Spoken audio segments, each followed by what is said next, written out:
Você pode até não acreditar na Bíblia, mas vai se surpreender com o que ela ensina sobre dinheiro.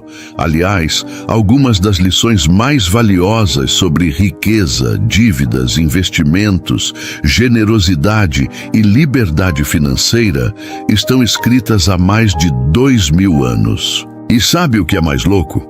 Muita gente vive quebrada, endividada, presa num ciclo de escassez, justamente por ignorar esses princípios. E quando você ouve, tudo faz sentido. É como se estivesse escutando um conselho direto da vida, ou até de Deus, sobre como lidar com o que mais atrapalha a vida das pessoas, o dinheiro. Tem gente que pensa que a Bíblia condena a riqueza, mas não é isso. O que ela condena é o amor ao dinheiro, o apego. Quando o dinheiro vira um Deus, a vida desmorona. Gente que mente, engana, se vende, se perde. O problema nunca foi o dinheiro. É o que o dinheiro faz com o coração de quem não tem controle. Se o dinheiro manda em você, sua paz acaba. Mas se você manda no dinheiro, ele se torna uma ferramenta de liberdade. É isso que muda tudo. Uma outra lição poderosa: quem é fiel no pouco, será fiel no muito. E essa é uma verdade que todo mundo que já prosperou de verdade entende. Você acha que vai começar a cuidar do seu dinheiro só quando estiver ganhando muito? Não vai. Se você não organiza o que entra hoje, não vai organizar amanhã. Tem gente esperando um milagre financeiro, quando o milagre já está na forma. Como você lida com o pouco que tem? A prosperidade começa quando você honra cada centavo. Cada moeda tem que ter destino, propósito, direção. Isso é sabedoria. E por falar em sabedoria, olha só isso. A Bíblia diz que quem ajuda os pobres está, na verdade, emprestando para Deus. É como se Deus dissesse: eu vi e eu vou retribuir. A generosidade é uma chave de prosperidade que muita gente ignora. Não é sobre dar o que sobra, é sobre dar com propósito, ajudar quem realmente precisa, com inteligência, com intenção. Porque quando você é canal de bênçãos, a fonte nunca seca. Mas para isso funcionar, tem que ter sabedoria. E sabedoria, segundo a Bíblia, é o que sustenta a casa. Com sabedoria se constrói, com entendimento se firma. Traduzindo, você precisa parar de tomar decisões financeiras no impulso. Quanta gente compra sem pensar, entra em dívida por status, investe sem entender nada, depois quebra e culpa o mundo. A sabedoria é o que te protege. Você precisa estudar, aprender, se planejar. Não é sorte, é estratégia. Agora presta atenção nisso. A Bíblia dá até bronca. Ela diz assim: vai ter com a formiga, preguiçoso. A formiga não tem chefe, não tem gerente, mas ela trabalha no tempo certo e guarda o que precisa para o futuro. Enquanto isso, tem gente que só reclama, espera o emprego perfeito, o dinheiro cair do céu. A Bíblia já manda o papo reto: levanta e trabalha. Nem que seja pouco, nem que seja provisório. Deus abençoa quem se movimenta. E aí vem uma das lições mais contraintuitivas. Quem dá com generosidade enriquece, mas quem retém demais empobrece. Isso desafia a lógica do mundo, mas é real. Já percebeu que pessoas muito generosas nunca ficam sem? O fluxo da vida recompensa quem compartilha. Não é sobre doar tudo, é sobre não deixar o medo te impedir de ser canal. Quando você segura demais, a escassez cresce. Quando você flui, a abundância circula. Agora vem uma das verdades mais duras da Bíblia. Quem toma emprestado vira escravo de quem emprestou. E é exatamente isso que a dívida faz.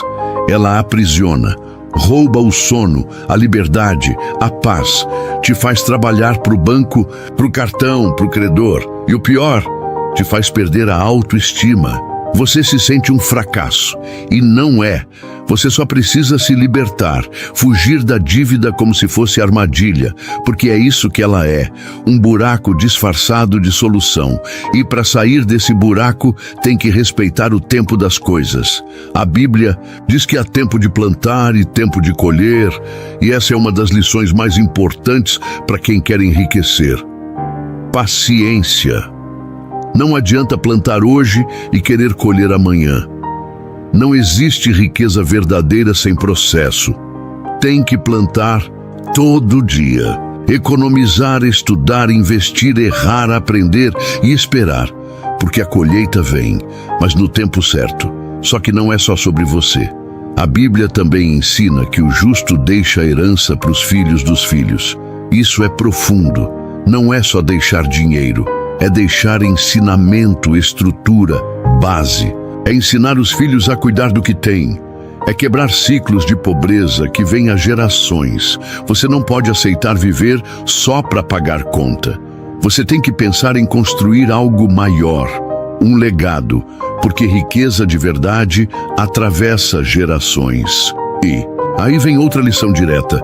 Dê a César o que é de César. Isso significa pague o que é devido.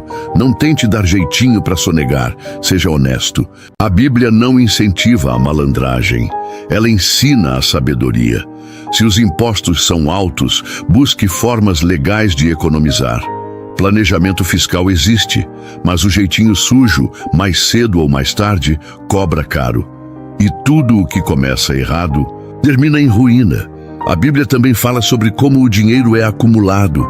Ela diz que a riqueza adquirida às pressas diminui, mas quem junta aos poucos enriquece. Olha que forte. Isso derruba a cultura do atalho. O que vem rápido, geralmente vai rápido. Mas o que é construído com paciência, com estratégia, com trabalho, isso permanece. Por isso esquece fórmula mágica, esquece promessa de dinheiro fácil. Vai devagar, vai com sabedoria, mas vai firme, e para isso tem que planejar. A Bíblia diz que planos bem elaborados levam à fartura, mas o apressado sempre acaba na miséria. Quem não planeja, tropeça. Não adianta orar pedindo prosperidade se você não sabe nem quanto gasta por mês. Prosperidade sem controle vira ilusão. Você precisa sentar, olhar seus números, traçar metas, cortar gastos desnecessários e decidir onde quer chegar. Porque dinheiro sem propósito vira desperdício. Outra lição forte: melhor é o pouco com justiça do que muito com injustiça. Isso é um tapa na cara da ostentação. Não adianta ter muito se foi conquistado passando por cima dos outros. Não vale a pena enriquecer com trapaça, mentira, corrupção. A paz de espírito vale mais do que qualquer carro importado. Porque o que vem com sujeira, suja tudo por dentro. E aí você vive num castelo de areia com a alma em ruínas. Não vale a pena. E olha que profundo isso. A Bíblia diz que a casa construída sobre a rocha resiste à tempestade. E sabe o que é a rocha? São os princípios, os valores, a sabedoria. Se sua vida financeira está construída em vaidade, ostentação, comparação, ela vai desmoronar. Mas, se está baseada em propósito, em visão, em constância, ela aguenta qualquer crise. O problema não é a tempestade, é o alicerce. Por isso, fortaleça suas bases. E para fechar, vem talvez a lição mais poderosa de todas. A Bíblia diz: buscai primeiro o reino de Deus e sua justiça, e tudo mais será acrescentado. Isso significa o quê? Que quando você coloca os princípios certos em primeiro lugar, o resto se encaixa. Prosperidade sem propósito é vazio.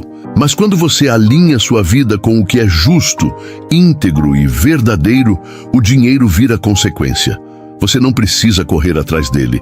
Ele começa a correr atrás de você. Agora eu te pergunto, quantas dessas lições você já aplicava? E quantas você estava ignorando?